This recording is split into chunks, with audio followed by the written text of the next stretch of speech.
Good evening. It's early August, and our neighbour has recently put up this fence here.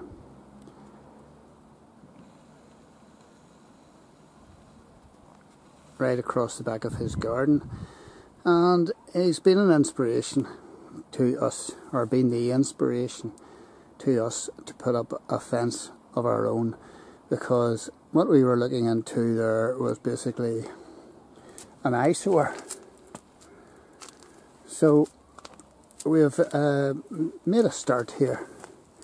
First of all, I cleaned up all the weeds, etc., that were growing from the back, or from the back of my neighbour's garden up in here. Cleared that all away, dug a channel from one side of the garden to the other, from the fence post here to the concrete fence post over there, and that's where we want to build our fence. And we've made a start. We divided up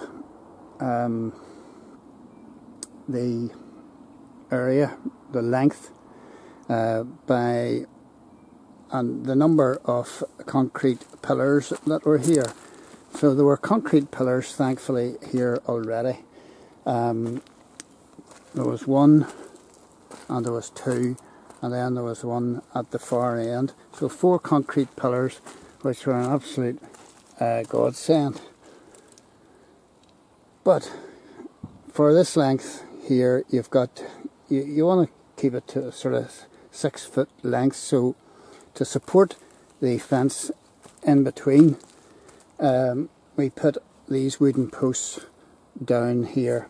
Now those are secured down into concrete. We dug holes, filled a mixture of concrete and stones and sand, and mixed it all up. It was a dry sort of set, and placed the posts into it. These posts here, as you can see, have been tied in to the concrete pillars using a threaded bolt. There's it there, coming out the other side. In fact, using 2 threaded bolts, and the same thing just over here. So this is pretty strong. And then the concrete post, the post placed into concrete down here. Now, there's one of the threaded bolts, and you know, if you want to have a fence anywhere, you're going to save an awful lot of money if you possibly can do it yourself with the help of friends, neighbours, relatives, whatever. So having got your posts in, 1, 2, 3, 4, and 4, 5, 6, 7 posts across about a 40-foot gap.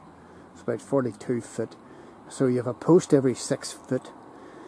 So once you've secured your post, and you know, you use a level for all of this, and you use a cord, you know, that gives you an accurate view of what you're doing. Levels and such like. Levels, of course, are so important.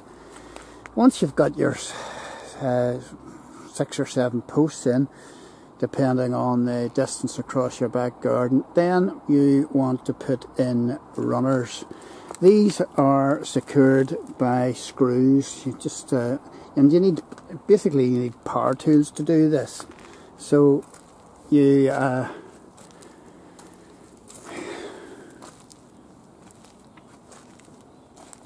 you use a power tool to put these through both pieces of wood, securing one to the other.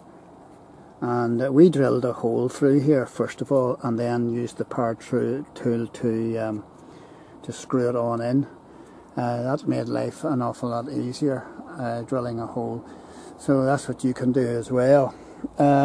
So secure your runners There's about 2 foot distance from top to bottom runner here, and you replicate that right the way across here. We are doing this on different levels because the garden, at the back of the garden here, it's not level, of course, so we're going to have to use different levels of posts.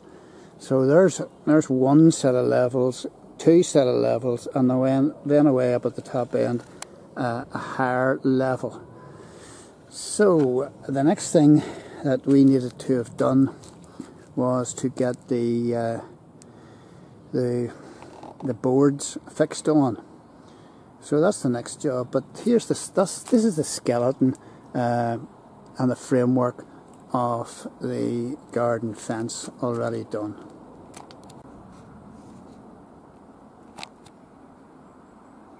This is one of the posts that we haven't used actually. It's about a 6 by 3 post square, and this is what you secure your boards to. And we're using 5 metre lengths of running board here. If it goes on over past your second post, like there, you just cut it off.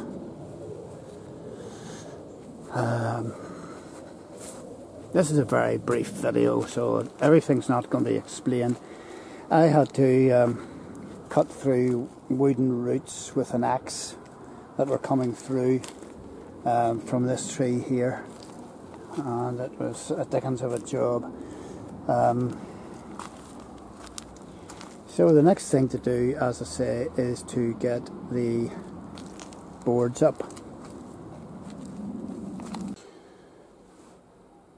And these are the boards that are going to go across the running boards, and they're 5 foot in height, and you can raise those up as high as you want, depending on how you want your fence, obviously. And our fence is going to be tiered because one side of the fence, or one side of the garden, is higher than the other. So we have stained them all, and they're ready to screw on to the running boards across the garden. So we're nearly finished. And this is our new fence, completed today. So put the boards on the framework, screw them on, and I had the whole thing stained in the garage because the weather has been horrendous. This has been the first nice day that we've had for donkeys, and this is the back fence. We had to put it in different levels, obviously, because the garden is well sloped here. So there you have it. So new fence up, and paid the money obviously for the wood, but did all the work ourselves. Power tools, levels, and threaded bolts, etc., screws, nuts.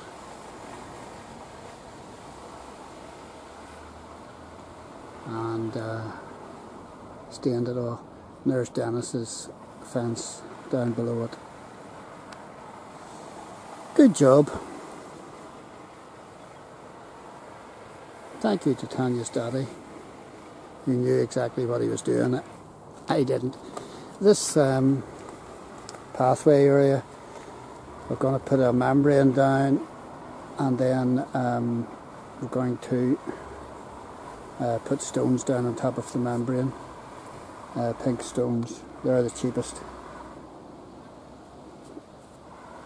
The flies were absolutely shocking around us as we were working, because we're sweating desperate. And there's the spuds.